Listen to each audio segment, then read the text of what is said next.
Welcome back, guys. This is Automotive Anonymous, and that is the all-new second generation of the Chevy Trax, new for 2024. And today we're going to review it.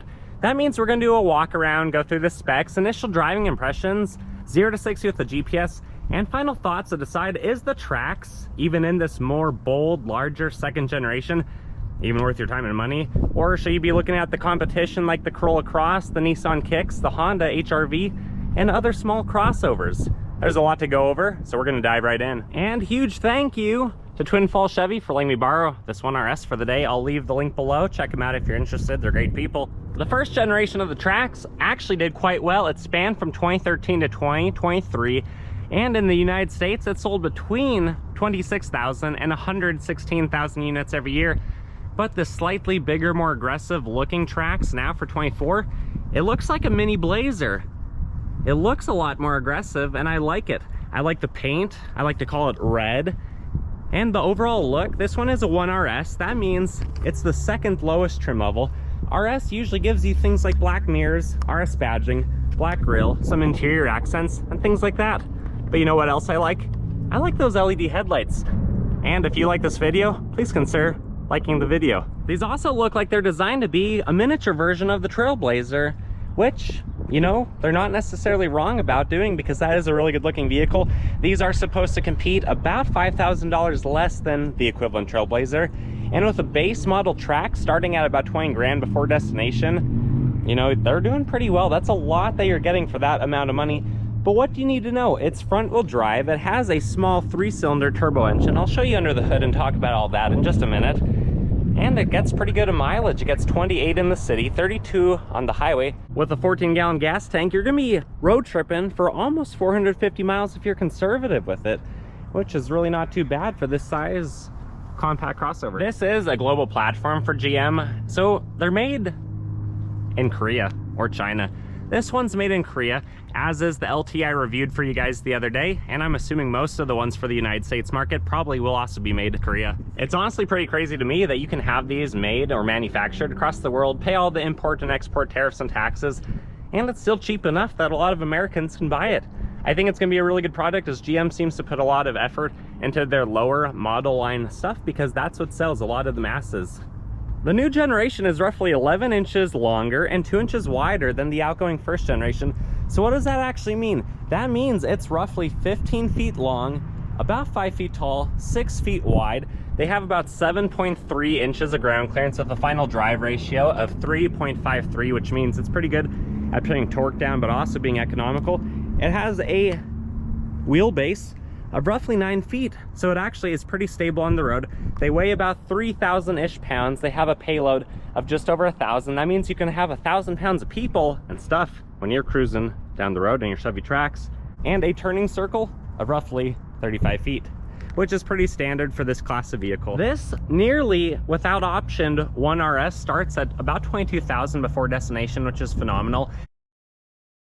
It doesn't have blind spot monitoring like the LT I did the other day, but you still have a lot of goodies such as forward collision alert, automatic emergency braking, front pedestrian braking, lane keep assist. You can see the camera up there for your adaptive cruise settings, and then you have the basic heads-up display that should show you lights on your glass. That's for things like lane keep, emergency braking, stuff like that. I have that on my Subaru Outback Wilderness, and it likes to beep at you whenever it thinks you're doing something wrong. I said this in the LT video, and I'm gonna say it again because I don't care. I wish Chevy would bring an SS RS that has the RS package but has the SS motor. So get rid of that, put functional aero in, cool down those big old Brembo brakes they're gonna throw on, and throw in at least the 3.6 liter 300 horse V6 that's found in the Trailblazer. That was a really fun vehicle when I drove it, and I want this to be the faster version, the mini version of that. Anyways, comment your thoughts below and we'll continue on with this review. And Chevy, if you're listening, which I can only assume that you are, you gotta keep the SSRS under 30 grand. Do it for the people. Give back to the little guy. Anyways, these are Goodyear tires. They are at 225, 55, 18. That means that the two-tone color is an inch bigger than the LT I reviewed the other day. I'm sure you guys are ready to see the inside and for me to get out of the wind. This is one of Chevy's favorite keys. It has remote start and the switchblade feature. So if the power goes out, you can always pop off that panel, open up that way. Otherwise, we're gonna hop inside. The door panel, it's all black with a little bit of accent colors. It looks really good. It's soft touch, but kind of sticky, like it's gonna hold you in place. Nice, decent sized handle, unnamed speaker, bottle holder, and surprisingly deep snack storage. So you can store a lot of snacks in there without other occupants noticing. There isn't anything on the door sill. You'll notice nice two-tone seats with some red stitching on the outside, white stitching on the inside, and they're actually pretty comfortable in my time in them. The floor mats are not yet installed. Rubberized pedals, hood release, lighting, more lighting, and there you have it. Let's hop in. Sitting inside the 1RS Trax is actually a pretty cool place to be. What I really like is that steering wheel. What I especially really like is that heated steering wheel button right there. So let's fire it up with the switchblade key. Any of you guys remember starting a car the old-fashioned way? Fires right up, the needles do a little dance, and the instrument panel is actually pretty cool.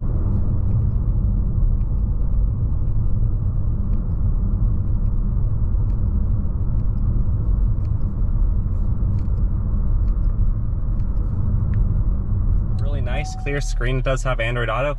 Apple CarPlay, as you can see right there. It feels really good. It's kind of like a perforated design, more red stitching on it, if you guys can catch that in the sunlight. And I really like this part. What I wish they would do though is just cut that out, save 30 cents of material and give you a better 6 o'clock or, you know, 4 to 8 o'clock position, really. Anyways, the horn sounds decent. You have all of your adaptive cruise settings on the left, voice and volume on the right. Armrest comfort again is nice and comfortable. Everything you can see is right where you need it to be, easy to get to. Same thing on the console. That screen does look really nice. I do like that Chevy has kept all the physical buttons for HVAC. You have a 12-volt USBs, and you have a deep pocket to store some extra stuff. Otherwise, you have your gear shifter. Trajectory lines do move, and the camera clarity is actually really good. Otherwise, you could go down to drive or down to low. You do have auto start stop that you can turn off when you start the car, more of your lane keep assist features. Couple cup holders, really nice shift boot, looks really good with more red stitching and electronic parking brake. Otherwise, you have some storage right there, and then your center console, which does a pretty good job. Basic mirror, nothing on it, no home link or garage door openers, anything like that. OnStar up there, lighting up top. Let's turn it off. Let's hop in the back. Let's see what else the Trax 1RS has to offer us. And the same theme follows for the back door panel. It's all black, easy to clean, well-aging materials based off of how other Chevys that use similar stuff have held up. You have a speaker, unnamed. You have a bottle snack pocket. It's decently sized, but it could be bigger. You pay for this whole door panel. Chevy, why don't you give us the whole door panel? Anyways, there's nothing on the door sill. It is like a bench seat back here, but a 60-40 split. They're light, they're easy to adjust. You have the child safety tethers back there. And at 5'11", sitting all the way back, I fit in pretty comfortably. Probably have about 4 inches in front of my knees. I don't know why Chevy on this global platform doesn't believe in the mat pocket. Where is that thing? All you get is a little bit of storage back here, which is actually fairly deep, and then no cup holders. So if you're riding in the back seat of the Trax, it's kind of confusing because an adult can easily sit back here, at least one on each side and a smaller one in the middle, but you're gonna have to hold your own drinks. I guess that's why they give you so much lap room, and I guess we're just gonna have to live with it. Otherwise, up here, you get some lighting, incandescent, and it's honestly not too bad of a place to be. You could ride across town, you could probably ride across the country if it's not too crowded back here. Once it's unlocked, it's easy to lift it with the button that's underneath the Chevy emblem. Those shocks on each side do a great job helping you because it's not a power lift gate. And then with the opening of it, it's actually quite a usable place to be to put your stuff. It has a whopping 25.6 cubic feet of room back here, but if you want to drop the seats forward, you have 54. 54 is basically what a Subaru Crosstrek has. And then the 25.6, when the seats are up, is actually 4 feet better than a Crosstrek or Impreza. So this is actually quite impressive how well the Chevy uses its room. You have an incandescent lighting, a sunken down cubby behind the driver's side wheel well, and non-sunken down cubby behind the passenger with lightweight tie downs on each end. You might notice this giant flat floor. We're gonna lift it up, the temporary spare tire and all the tools are under there. And you may notice it's a few inches higher than that floor needs to be. So if you've acquired any expensive artwork or paintings lately, you don't have to tell me how you acquired them, but you know what? You could fit them down here and keep them safe. Otherwise, we're gonna drop the hatch and move on. We're gonna keep this side short because you guys know what to expect. The same door pocket, door panel, door card. No map pocket. What gives? GM Global Platform. Do you not believe in backseat drivers? I mean, the front people don't appreciate it, but the back people kind of like that. Otherwise, this is the 60 split. It's a little bit heavier than the 40, but you can see it lays almost flat. There's just a little bit of an incline as it ascends towards the front of the vehicle. And if you're gonna ride shotgun, what do you get? You can see the door panel looks nearly identical to the driver's side. You just lose a few of those extra controls that are meant only for the driver. We've returned to the land of bigger door pockets and specific cutouts for the bottle. Nothing on the door sill. It still has manual adjustments for the seat, but at least our backpack feels safe and is pretty comfortable in here. No storage on the side, nothing above the glove box like some of the trucks have. Non-locking, as you can see, but the size of it is actually decent. There are no plugins back here though, but I know what you guys have been waiting for. You want to see that whopping 1.2 liter turbo, one of the biggest engines you've probably ever heard of. Well, the Chevy Trax, it has it hiding under the hood. And there it is. There's the 1.2 liter 3-cylinder turbo engine that makes 137 horsepower, 5,000 RPM, and a whopping 162 torque. That's the twisty force you feel at 2,500 RPM. And just for this big giant engine from Chevrolet, I wore my Keep Calm and Boost On shirt today. Anyways, it's actually a pretty good setup and it fits well in this engine bay. You have all of your reservoirs right up top. You have your oil fill and dipstick, alternator right there on the passenger side with the serpentine belt because it is a front wheel drive setup. And then induction through the grill, through the air box and filter right there. Then the piping and plumbing back there gets to the turbo. You can even see the O2 sensor right there. And then through more tubing, piping, plumbing to the intake side. And then it goes into the cylinders, all three of them from right there. So it's actually a pretty decent setup, but it's time to drop the hood, take it for a ride. And to make it easy on you guys, we're just gonna teleport to one of my favorite roads and see how it handles the pavement. Initial driving impressions of the Trax 1RS is it feels pretty good to be driving this, honestly. It feels pretty average in height and how you look at other SUVs and vehicles on the road. Visibility is actually really good. You know, once you get to the C, the D pillar, whatever you want to call that with the hatchback, you really lose a lot. But the side mirrors are large, while looking sporty from the exterior. They do a really good job. And like I mentioned earlier, armrest comfort is fantastic. Same with the console. Steering wheel is nice. I do like the flat bottom design. That's pretty cool. I still do wish they would just, you know, cut that out. Save yourself the quarter and just don't have that there. Otherwise, the different materials that they've used on this are really nice. The screens look great, even though they actually don't show you a whole lot. But having Android Auto, Apple CarPlay usually is a better system than what the manufacturers come up with, honestly. So just connect your phone to that and you're gonna be better off anyways. Acceleration from 40. You know, you're basically already in the torque band. Once it's at 2,500 RPM, you can really feel it. It does start to die off though once you're up to, you know, 40, 50 and highway speed and beyond. But around town, it does pretty good. Everything's right where you want it to be, and honestly guys, I keep forgetting to mention that this has 3-stage heated seats for the driver and the passenger. I forgot that on my LT review as well. I apologize. Otherwise, we're coming up to a stop sign. We better obey. You know, that was probably like a quarter of the brake pedal, and it actually felt pretty sharp. It does a good job. There's not a lot of noise in here when I'm quiet. Honestly, we don't have as much wind today as we've had on other days. But the cabin's insulated pretty well, so even though these speakers are just mediocre, they do a pretty good job because you don't hear a lot from the outside, at least on today's drive. And where there's not much gravel or, you know, imperfections in this road, it's just a basic country road. It really is doing a pretty good job of keeping, you know, disturbing noises down, keeping the decibels down so that you can enjoy your time in here. The seat comfort is pretty good. The bolstering is not very aggressive, so don't take corners too quickly, but it's gonna be pretty suitable for a lot of people. I'm sure you'd fit well inside this with the way the seat can be configured. If you're anywhere from close to 5 foot to 6.5 foot tall, probably. Somehow these compact crossovers and other crossovers in general are really room sparing. They can really do a lot for you that some of those 4-wheel drive setups just can't with a higher floor line and things like that.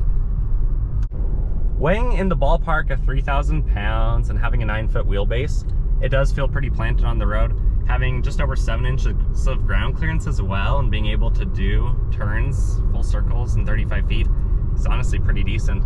So this does feel fairly sporty. It's not gonna feel, you know, crazy. It's not gonna turn overly sharp. There is a little bit of a dead feel before that power steering kicks in.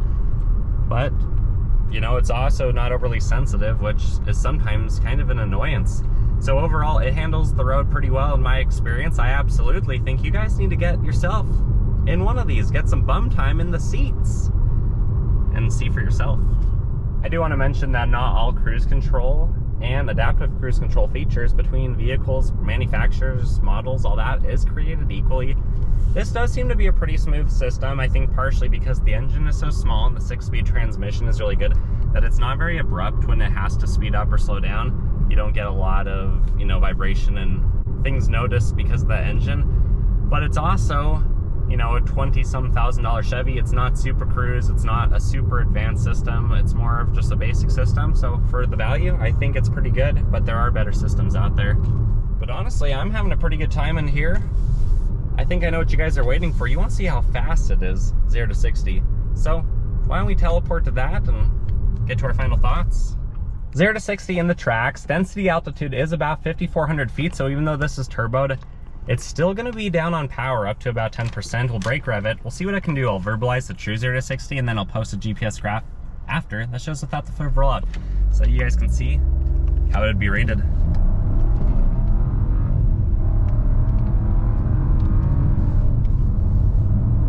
You can see it's struggling once it hit 40 and did that gear shift. And true 0 to 60 came in at 10.25. If you saw my LT video yesterday when density altitude was a little bit less, it was also a little bit faster. But all things considered, it's okay for this class of vehicle. The gas counterparts from other manufacturers would likely be even slower than this on a day like today with our elements. Final thoughts of the all-new 2nd generation for 2024 Chevy Trax is honestly, it's a pretty decent vehicle. If you guys haven't already seen it, I did an LT just the other day. So now, having driven 2 of the 5 trim levels of the Trax, I'm liking it more and more. I think it's a really good value, especially when a base model after destination is only 21 grand for the LS. That's really good in today's market when the average new car is closer to 47, 48,000. So even if you have one of these loaded, you're still under 30 grand.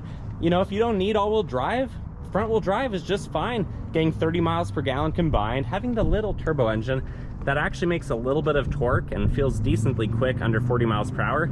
It's really not too bad. It's fairly comfortable, has a lot of cool features. It feels good driving it. And Chevy, seriously, is winning us over with how aggressive and how well placed the grille, the headlights, and just the whole front clip of these vehicles are. They look really good. That red paint sparkles well, but you don't have to like red to get the Trax. You can pick. Comment below, what are you comparing it to? What are you thinking? Do you want to drive one? Do you want to buy one? Did you own a 1st gen? I want to know all that stuff and more, so put it in the comment section. Let's talk. If you like this video, please consider liking the video. If you want to watch more of my stuff, you're always welcome to subscribe. Otherwise, I hope you guys have a fantastic rest of your day. Remember, this one's linked below. These are actually one of the best dealers I've ever worked with. And I'll see you guys on the next one.